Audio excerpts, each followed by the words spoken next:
Magluluto ako guys ng enoki mushroom at nabili ko to sa supermarket ng mga 110 yen or nasa siguro mga 45 pesos sa atin sa Pilipinas. At may paborito akong recipe dito guys or way ng pagluluto. So tara, samahan nyo ako. So yun guys, nagpainit na ako at maglalagay tayo ng konting butter. Ayan. Alam, baka mapaso ako.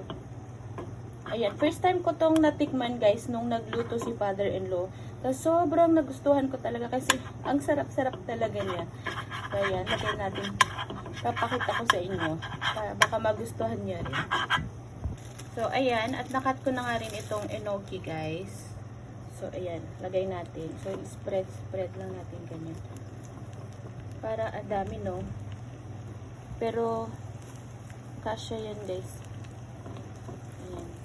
Kapag nainitan, medyo mag-shrink pa yan siya.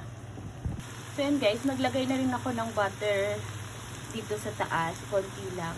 So wait lang natin muna ng saglit, no, para mag-shrink siya. Yan guys, pwede natin siyang balibalik na rin. Ang hirap talaga mag-film ng ano.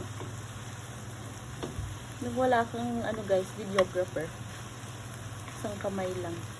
So anyway. So ayan, balibalik ta rin lang guys. Ayan. Para maluto din itong nasa taas. So lang.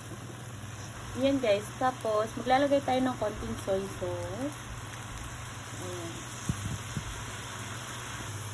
So ayan na siya guys. Medyo na-shrink na siya. At parang luto na rin siya. Ayan. And then, last but not the least, yung finale natin ay itong Japanese mayonnaise. Yan guys. So yum.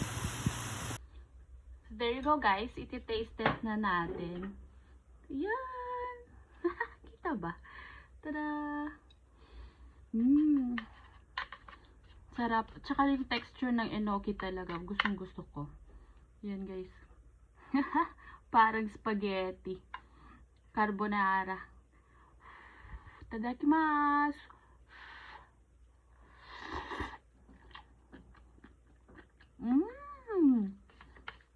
Grabe ang sarap. Isa pa.